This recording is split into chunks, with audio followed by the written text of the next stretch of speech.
अर्थी को कंधा देने वाले हो जाएं सावधान। जान लीजिए ये बातें, नहीं तो होगा अपशकुन। 100 यात्रा करती हैं इच्छाएं पूरी। आइए जानते हैं कैसे। जो भी इंसान अंतिम यात्रा में शामिल होता है या फिर 100 को कंधा देता है, तो उस इंसान को कुछ सावधानियां बरतनी होती हैं।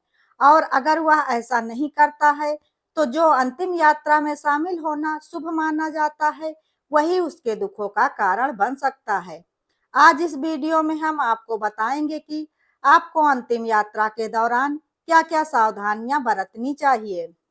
लेकिन उससे पहले आपको बताते हैं कि कैसे एक अंतिम यात्रा और 100 यात्रा को देखने से आपकी सभी मनोकामनाएं पूर्ण होती हैं।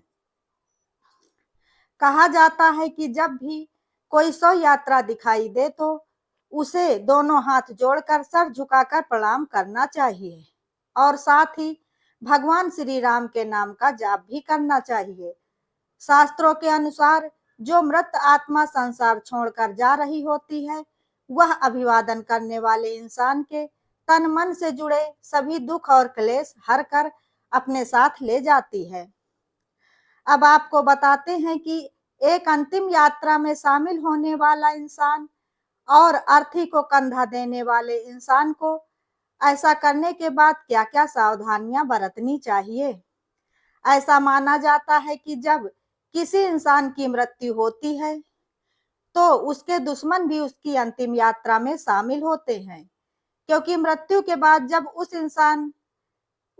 इंसान के सभी मन मुटाव उस व्यक्ति के साथ ही चले जाते हैं।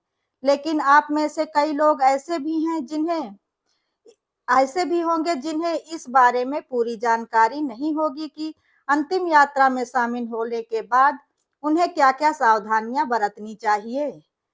हिंदू धर्म के अनुसार अगर कोई भी व्यक्ति किसी की अंतिम यात्रा में शामिल होता है और उसकी अर्थी को कंधा देता है, तो उस इंसान को हर एक कदम चलने पर एक यज्ञ के समान पुण्य फल की प्राप्ति होती है और साथ ही उस इंसान को उसके सभी पापों से मुक्ति भी मिलती है। लेकिन ऐसा करते हुए आपको यह भी ध्यान रखना होगा कि जब आप सबको लेकर शमशान घाट में प्रवेश करेंगे, तो वहां आपको किसी भी प्रकार का अनुचित व्यवहार या किसी भी बात में हंसी मजाक नहीं करना चाहिए। अगर कोई भी व्यक्ति किसी भी तरह की अनुचित गतिविधियां करता है, तो समय आने पर भगवान उसे इस बात का दंड अवश्य ही देते हैं।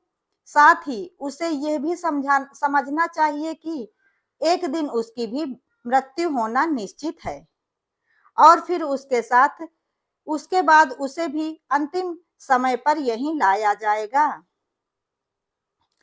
और साथ में अंतिम संस्कार में शामिल हो रहे सभी लोगों को इस बात का भी ध्यान रखना चाहिए कि अंतिम संस्कार होने के बाद बिना मुड़े किसी नदी या तालाब में कपड़े पहने हुए ही स्नान करना चाहिए और मृत व्यक्ति के नाम पर जल अर्पण भी अवश्य ही करना चाहिए और ऐसा करते हुए बिना कुछ बोले घर की ओर चल देना चाहिए। इसके साथ ही आपको यह भी ध्यान रखना चाहिए कि जब आप अंतिम संस्कार से लौट रहे हो, तो कभी भी चलो शब्द का इस्तेमाल नहीं करना चाहिए, क्योंकि जब तक व्यक्ति जीवित था तब तक उसका आपसे सीधा संबंध था। ये समझ लीजिए कि आपके साथ कोई रिश्ता था, लेकिन अब मरने के बाद वह व्यक्ति प्रेत योनि में प्रवेश कर चुका होता है, जिसके कारण अगर आप लौटते वक्त चलो शब्द का इस्तेमाल करते हैं, तो वह इंसान प्रेत रूप में आपके साथ भी चल सकता है। इसी वजह से शमशान से घर लौटते वक्त आपको चलो शब्द का इस्तेमाल गलती से भी नहीं करना चाहिए।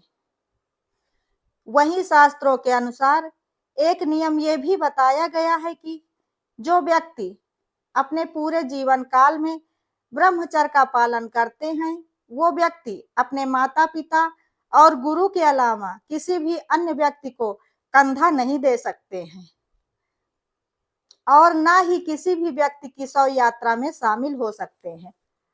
अगर वह व्यक्ति ऐसा करते हैं, तो इससे उनका ब्रह्मचर्य खंडित हो सकता है।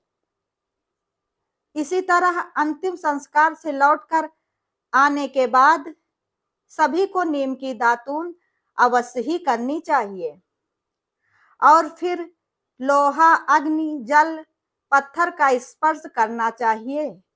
दरअसल एक मनुष्य के भौतिक शरीर के अलावा पूजा से बने कई अन्य शरीर होते हैं जो शमशान घाट के संपर्क में आने से दूषित हो जाते हैं और अगर आप शमशान घाट से आने के बाद इन चीजों का स्पर्श करते हैं तो इससे हमारे शरीर की अशुद्धियां दूर हो जाती हैं।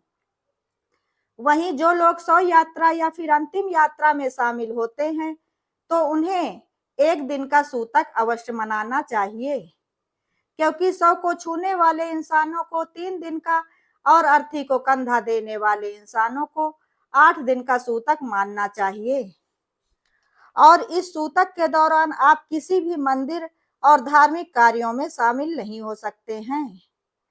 वहीं शास्त्रों में ये भी कहा गया है कि यदि हमारे घर के आसपास किसी भी व्यक्ति की मृत्यु हुई है तो हमें उस व्यक्ति की अंतिम यात्रा में जरूर जाना चाहिए और साथ ही जब तक उस इंसान की अर्थी ना उठ जाए तब तक हमें कोई भी शुभ कार्य या पूजा पाठ नहीं करना चाहिए। ऐसा इसलिए किया जाता है क्योंकि जहां पर शव पड़ा होता है उसके आसपास का इलाका नकारात्मक ऊर्जा से भर जाता है जिसे सूतक कहा जाता है। इसी कारण से कई लोग तो जब तक की अर्थी नहीं उठ जाती है तब तक अपने घरों का चूल्हा तक नहीं जलाते हैं। शव यात्रा और अर्थी भी करती हैं इच्छाएं पूरी, इसलिए दिखने पर जरूर करें ये काम। जो जीव इस धरती पर आया है उसे एक न एक दिन यहाँ से जाना है, ये प्रकृति का अटल नियम है। जैसे पानी में बुलबुला पैदा होता है और उसी में समा जाता है, ठीक इसी प्रकार से इतिहास साक्षी है कि बड़े बड़े महारथी और तपस्वी हुए हैं जिन्होंने मृत्यु पर विजय पाने का भरपूर प्रयास भी किया है लेकिन कोई भी अभी तक सफल नहीं हो पाया है।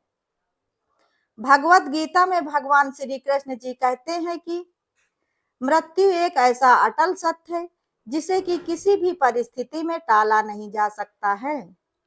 जिसने जन्म लिया है उसकी मृत्यु निश्चित है। मृत्यु के उपरांत रिश्तेदार और परिजन मृत व्यक्ति को अंतिम विदाई देने के लिए जब शमशान भूमि पर लेकर जाते हैं तो उसे शव यात्रा कहा जाता है।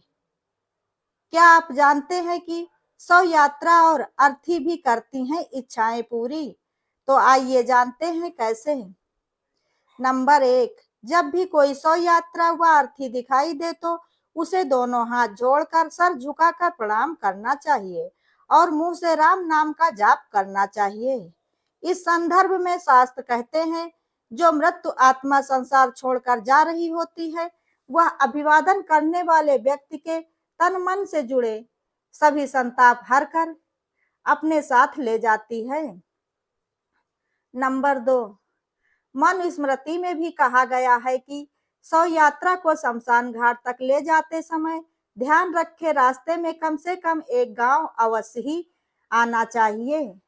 नंबर 3, शव यात्रा में जाते समय सांसारिक बातें करने की अपेक्षा भगवत नाम का स्मरण करें। नंबर 4, मृत आत्मा के लिए भजन और प्रार्थना करें। नंबर 5, ज्योतिषचार्य के अनुसार शव यात्रा देखना सुखद एवं मंगल माना जाता है। इसे भविष्य का सूचक माना गया है। ऐसा माना जाता है कि शव यात्रा को देखने से अधूरे काम पूरे होने की संभावना बनने लगती है, दुखों का नाश और हमारे जीवन में सुखों का आगमन होता है। नंबर 6, अर्थी को कंधा देने से यज्ञ करने के समान पुण्य फल की प्राप्ति होती है।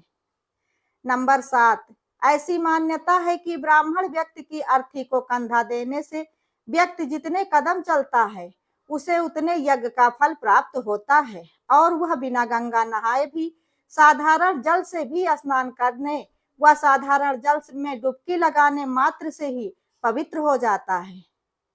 दोस्तों, अगर आप लोगों को ये वीडियो पसंद आई हो तो वीडियो को लाइक शेयर कमेंट जरूर करें और ऐसी ही ज्ञानवर्धक और धार्मिक जानकारियों एवं कथा कहानियों के लिए चैनल को सब्सक्राइब करें। वीडियो अंत तक देखने के लिए धन्यवाद।